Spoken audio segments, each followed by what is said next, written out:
Femme passait l'anniversaire de son fils seule au parc d'attractions. Quand elle aperçoit son mari avec sa première amoureuse, passant du temps ensemble, elle appelle immédiatement son mari pour obtenir des explications. Mais il lui raccroche au nez sans ménagement. À cet instant, le cœur de la femme est brisé. Elle serre son fils dans ses bras pour qu'il ne voie pas la scène. Le soir venu, alors qu'elle fête l'anniversaire de son fils, elle reçoit soudainement un message sur son téléphone. En l'ouvrant, elle découvre une photo de son mari avec sa première amoureuse. À ce moment, la femme se résigne définitivement. Ces temps d'efforts n'ont pas suffi à réchauffer le cœur de son mari. Elle décide de partir avec son fils. En voyant sa mère triste, son fils lui dit immédiatement qu'il veut partir avec elle, et espère simplement qu'elle ne pleurera plus. Elle appelle ensuite le professeur pour dire qu'elle souhaite participer au programme de recherche secret. Puis, elle écrit silencieusement les mots « au revoir » sur son calendrier. 5 jours plus tard, elle disparaîtra avec son fils pour toujours. À 2 heures du matin, son mari revient à la maison, et demande pourquoi elle n'est pas encore allée se coucher. Elle le gronde d'avoir oublié que c'était l'anniversaire de leur fils. Elle lui tend ensuite un jouet porte-bonheur que leur fils avait spécialement choisi. L'homme, tenant le jouet, se sent coupable.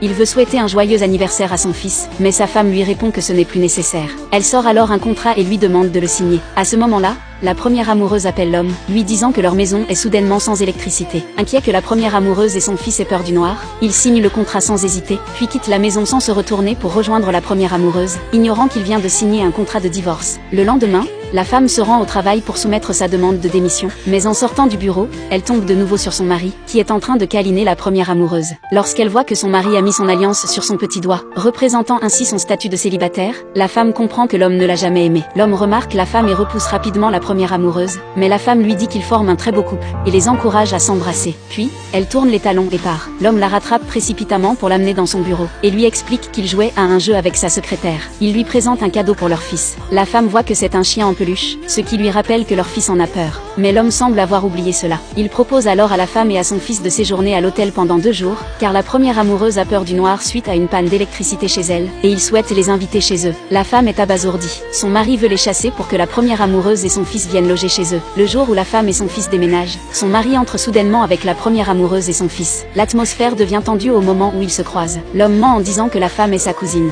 La femme, blessée, emmène son fils loin de cette maison. Le jour où elle doit participer au programme de recherche secret, elle demande à son fils s'il veut venir à l'entreprise dire au revoir à son père. Son fils, souhaitant offrir le jouet porte-bonheur à son père, l'accompagne à l'entreprise. Mais il découvre que l'homme est en train d'aider le fils de sa première amoureuse avec ses devoirs. Cette scène rend leur fils très envieux, et il demande à sa mère pourquoi son père ne lui donne jamais de leçons. La femme console son fils, lui disant qu'il y aura des scientifiques pour l'aider à l'avenir. Lorsque l'homme part à une réunion, la femme et son fils entrent dans le bureau, posent le contrat de divorce et le jouet sur la table. Le fils de la première amoureuse considère l'homme comme son père adoptif, et refuse catégoriquement que quelqu'un lui prenne sa place. Il jette donc le jouet dans la poubelle, et griffonne sur le verso du contrat de divorce. Le soir, après avoir terminé ses affaires avec les clients, l'homme rentre à l'entreprise et trébuche en entrant. En voyant le jouet dans la poubelle, il demande immédiatement au petit garçon qui est venu aujourd'hui. Le garçon répond que la femme est venue déposer un document. L'homme, fou de rage, cherche partout, et finit par trouver le document griffonné. En le retournant, il découvre que c'est un contrat de divorce. C'est à ce moment-là qu'il réalise enfin que la femme est sérieusement prête à le quitter.